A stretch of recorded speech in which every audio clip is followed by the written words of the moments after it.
ഇതാണ് രസവട. ഇങ്ങനെ ട്രിവാൻഡ്രത്തിന്റെ സ്വന്തം രസവട.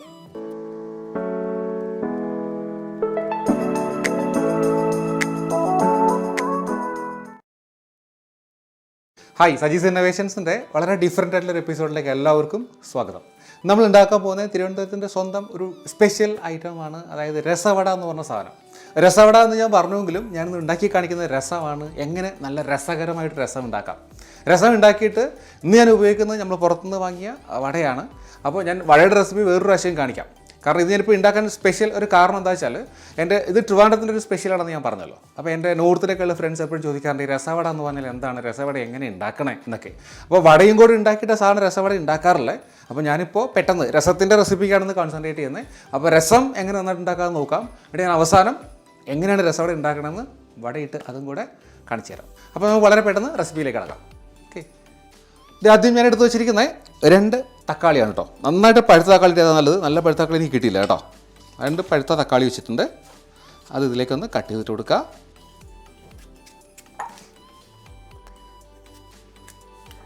എന്നിട്ട് ഇതിനെ കൈ കൊണ്ട് നന്നായിട്ടൊന്ന് ഇങ്ങനെ ഉടച്ച് ചേർക്കുക കേട്ടോ.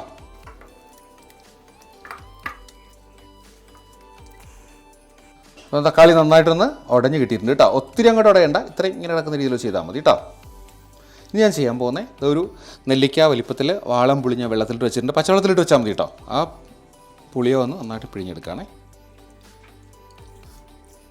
നമ്മൾ തക്കാളി എടുത്തിട്ടുണ്ട്, പുളിക്ക് പുളിയുണ്ട്. അപ്പോൾ നിങ്ങളുടെ ആവശ്യത്തിനനുസരിച്ച് പുളി അഡ്ജസ്റ്റ് ചെയ്യുക കേട്ടോ.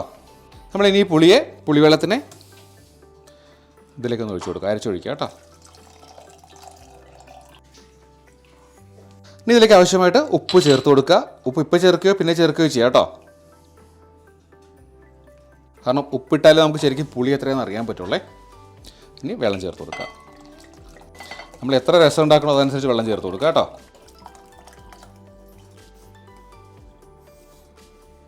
അപ്പോൾ ഇതിങ്ങനെ ഇരുന്നോട്ടെ, നമുക്ക് ബാക്കി പ്രിപ്പറേഷൻ പെട്ടെന്ന് സ്റ്റാർട്ട് ചെയ്യാം.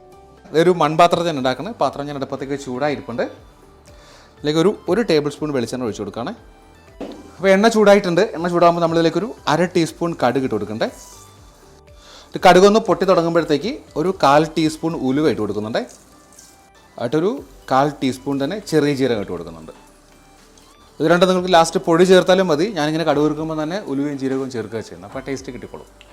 അപ്പോൾ കടുകും ഉലുവയൊക്കെ ഒന്ന് പൊട്ടിയിട്ടുണ്ട്. അപ്പോഴത്തേക്ക് നമ്മൾ 5 ചെറിയ ഉള്ളിയിൽ ചതച്ച ഞാൻ എടുത്തിരിക്കുന്നത് കൊണ്ട് ചെറുതായി അരിഞ്ഞെടുത്താലും മതി. ചതച്ചിട്ട് കൊടുക്കുക അതിലേക്ക്. ഇതൊരു ലൈറ്റ് ബ്രൗൺ നിറമാകുന്നതിന് ഇളക്കി കൊടുക്കുക കേട്ടോ. ഞാൻ ഉണക്കമുളക് ഇടാൻ മറന്നുപോയി. ഒരു 4 ഉണക്കമുളക് ഇട്ട് കൊടുക്കുക കേട്ടോ, വറ്റൽമുളക്. ഇത് ഉള്ളിക്ക് മുമ്പിട്ടാലും മതി കേട്ടോ.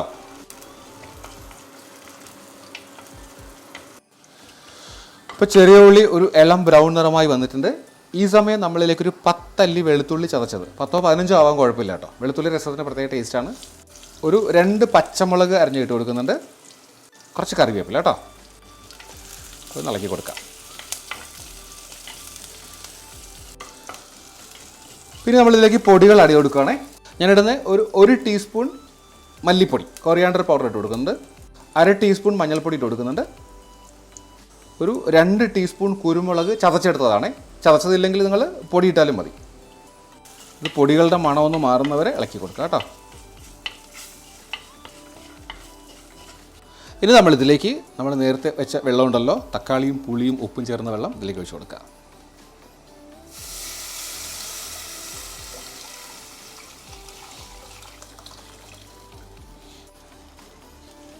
ഒന്ന് മിക്സ് ചെയ്ത് കൊടുക്കുക. നല്ല ഭംഗിയുള്ള രസമാണ്, കണ്ടല്ലോ. അപ്പോൾ ഇനി നമ്മളിത് അടച്ചു വെച്ചിട്ട് നന്നായിട്ട് തിളക്കട്ടെ. ഒരു 5-10 മിനിറ്റ് തിളക്കട്ടെ. കാരണം തക്കാളി വെന്തിട്ടില്ല. ഒന്ന് വേവുന്നേരം ഒന്ന് തിളക്കട്ടെ. അതിനുശേഷം നമുക്ക് കാണാം. അപ്പോൾ നമ്മുടെ രസം ഒരു 10 മിനിറ്റോളം നന്നായിട്ട് തിളച്ചിട്ടുണ്ട്. തക്കാളിക്ക് നന്നായിട്ട് വെന്തിട്ടുണ്ട് കേട്ടോ.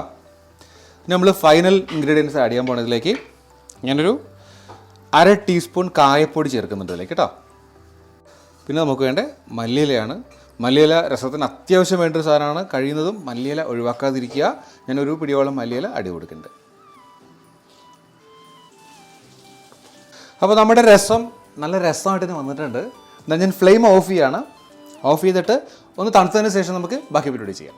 ഇപ്പോൾ നിങ്ങൾക്ക് രസം മാത്രം ഉണ്ടാക്കുന്നതിൽ വെച്ച് സ്റ്റോപ്പ് ചെയ്യുക. ഇത് ചോറിനും എല്ലാത്തിനും പറ്റിയ ഒരു അടിപൊളി രസമാണ്. ബാക്കി നമുക്ക് രസവട ഉണ്ടാക്കുന്നത് എങ്ങനെയാണെന്ന് നോക്കാം. ഓക്കെ, അപ്പോൾ നമ്മുടെ രസം ഞാൻ മാറ്റി വെച്ചിട്ടുണ്ട്. ഇതൊന്ന് തണുത്ത് വന്നിട്ടുണ്ടേ. ഇനി രസം ഉണ്ടാക്കുമ്പോൾ നമ്മളിതിൽ എന്താ പറയുക, എരിവിന് വേണ്ടി ചേർക്കുന്ന കുരുമുളകും പച്ചമുളകുമാണ്. ഇനി എരിവ് കുറവാണെന്ന് പറഞ്ഞാൽ കുറച്ചുകൂടെ കുരുമുളക് ആഡ് ചെയ്ത് കൊടുക്കുക. പുളി നിങ്ങളുടെ ആവശ്യത്തിനനുസരിച്ച് അഡ്ജസ്റ്റ് ചെയ്യുക. ഇതൊക്കെയാണ് രസം ഉണ്ടാക്കുമ്പോൾ ശ്രദ്ധിക്കേണ്ട കാര്യങ്ങൾ. ശരിക്കും രസം അതിൽ പുളിയും ഉപ്പും ഇച്ചിരി എരിവും ഒക്കെ ഇങ്ങനെ മുന്നിട്ട് നിൽക്കണം. അതാണ് രസത്തിൻ്റെ ഒരു രസം. അപ്പോൾ ഇത്രയാണ് രസം എന്ന് പറഞ്ഞാൽ. ഇനി നമ്മൾ ചെയ്യാൻ പോകുന്ന ഇതിലേക്ക് പരിപ്പ് വട, ചെറിയ പരിപ്പ് വടയാണ് ഞാൻ വാങ്ങി വെച്ചിരിക്കുന്നത്.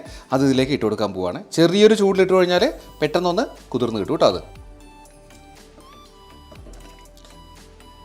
അപ്പോൾ ഈ പരിപ്പ് വട ഈ രസത്തിൽ കിടന്ന് നന്നായിട്ടൊന്ന് കുതിർന്ന് കിട്ടണം. ഇത് ശരിക്കും തലേദിവസമേ രസം ഉണ്ടാക്കി അതിൽ പരിപ്പ് വട ഇട്ട് വെക്കുകയാണെങ്കിൽ കിടിലൻ രസമായിരിക്കും. കാരണം കുറേ ടൈം ഉണ്ടെങ്കിൽ നന്നായിട്ട് ഇത് സ്വെല്ല് ചെയ്ത് വീർത്ത് ഇതിനകത്തോട്ട് പുളിയും ഉപ്പും എരിവും ഒക്കെ കയറി അടിപൊളി ടേസ്റ്റ് ആയിരിക്കും. എന്തായാലും ഇതിൻ്റെ കുറച്ച് സമയം ഇതിലിരിക്കട്ടെ, അതിനുശേഷം നമുക്ക് കാണാം. ഓക്കെ, അപ്പോൾ നമ്മുടെ രസവട നമ്മൾ തയ്യാറാക്കി വെച്ചിട്ട് ഇപ്പോൾ 5 മണിക്കൂർ കഴിഞ്ഞു കേട്ടോ. നമുക്ക് നോക്കാം എന്താ എൻ്റെ അവസ്ഥയെന്ന്.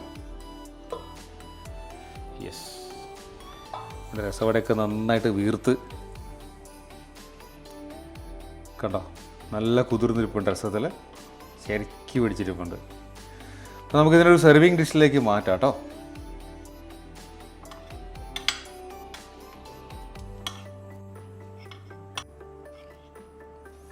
ഇതിൽ 6 വെക്കാൻ പറ്റുന്നുള്ളൂ. ഇപ്പോൾ ഈ രസം നമുക്കിതിലേക്ക് ഒഴിച്ചു കൊടുക്കാം കേട്ടോ.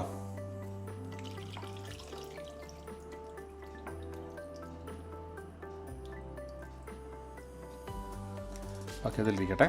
അപ്പോൾ നമ്മൾ നമ്മുടെ രസവട ഇതൊരു സെർവിങ് ഡിഷിലേക്ക് വളരെ ഭംഗിയായിട്ട് സെറ്റാക്കി വെച്ചിട്ടുണ്ട്.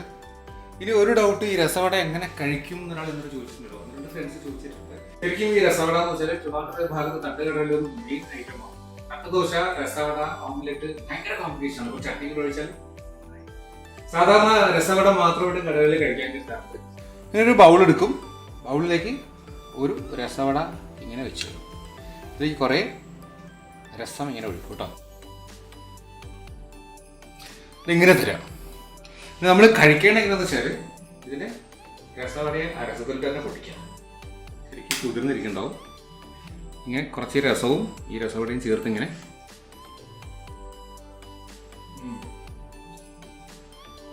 വല്ലാത്തൊരു ഫീലാട്ടോ. പുളിയും എരിവും ഇതെല്ലാം കഴിച്ചു കഴിഞ്ഞിട്ട് ലാസ്റ്റ് രസം ഉണ്ടാവില്ല. ഒരു പത്തോടെ